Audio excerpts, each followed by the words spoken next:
Salut à tous, bienvenue à la chaîne Apprendre le portugais avec Guilherme. Donc aujourd'hui, on s'y retrouve pour une nouvelle vidéo dont on va parler de la différence entre les verbes ser et estar en portugais. Donc on va voir ça maintenant. D'abord, on va voir les conjugaisons au présent simple. Donc pour le français, vous savez, il n'y en a qu'un verbe, le verbe être, mais en portugais, pour exprimer ça, on a deux verbes. Le verbe ser et le verbe estar. Donc, on va voir maintenant les conjugaisons. Donc, pour le verbe ser, on a je suis en français, eu sou en portugais. Je suis, eu sou. Tu es, tu ou você é. Tu es, tu ou você é. Il, elle, est. Ele, ela é. Il, elle est. Ele, ela é. Nous sommes, nós somos. Nous sommes, nós somos. Vous êtes, vocês são. Vous êtes, vocês são. Il, elles são. Eles, elas são. Il, elles são. Eles, elas são. Donc, pour le verbe estar, on a je suis, c'est le même verbe en français, eu estou. Ici, pour ce verbe, on fait toujours un raccourci. Donc, pour eu estou, on peut dire aussi eu tô, eu tô, eu tô, eu estou. Tu es, tu estás. Tu estás ou você está. Ou você tá. Tu tá, você tá. Você estás. Está. Il, elle é. Ele, ela está. Ele, ela tá. Ele, ela tá. Nous sommes. Nós estamos. Nós tam. Entre guillemets. Même si ça, c'est pas correct. Dans le langage familier, on utilise ça souvent. Nós tam. Même si c'est pas correct. Ou tout simplement tam. Vous êtes. Vocês estão. Vocês estão. Vous êtes. Vocês estão. Vocês estão. Il, elles sont. Eles, elas estão. Eles, elas estão. Donc d'abord, maintenant, on va voir la définition. Comment on fait pour bien différencier le verbe ser et le verbe estar. Puisqu'en français, on n'a qu'un verbe, mais en portugais, on a ces deux verbes-là, donc on doit savoir comment bien les différencier. Donc, le verbe ser est souvent, en 95% de fois, utilisé pour s'exprimer sur des choses qui sont définitives ou qui se passent à déjà très longtemps, des choses solides. Donc, par exemple, quand on a des caractéristiques inhérentes, essentielles, celles qui ne varient pas avec les circonstances. Par exemple, je suis beau, eu sou bonito. C'est une chose qu'on ne l'est pas naturellement. Vous voyez, c'est pas tout simplement seulement aujourd'hui que tu es beau. Tu es toujours beau. Donc c'est une chose solide.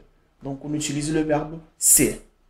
Pour le verbe estar, est souvent utilisé pour s'exprimer sur des choses qui sont temporaires ou qui sont récentes.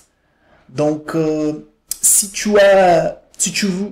vous voyez, par exemple, vous exprimez, sur un état durable ou non, ponctuel, dans une situation ponctuelle. Par exemple, j'ai dit, je suis beau.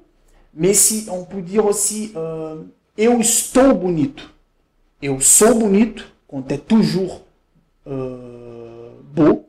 Mais tu peux dire aussi, eu estou bonito.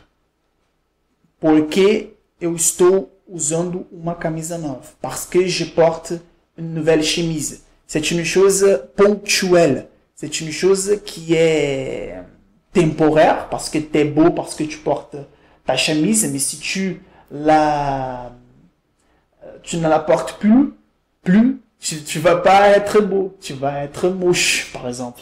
Vous voyez, c'est ça la différence. C'est une chose temporaire. Quand on parle d'une chose temporaire, on utilise le verbe estar. Quand on parle d'une chose qui est définitive, on utilise le verbe ser. Donc, ici, on a des exemples. Donc, j'ai choisi quelques exemples. Par exemple, quand on parle des professions, par exemple, cuisinier, cozinheiro, médecin, médico, footballeur, jogador de football, ce sont des choses qui sont qui ne varient pas. Par exemple, si je suis médecin, a priori, je vais être toujours médecin. Donc, tu vas utiliser toujours le verbe être. Le verbe être en français, le verbe ser en portugais. Par exemple, eu sou médico. C'est une chose définitive qui ne va pas changer.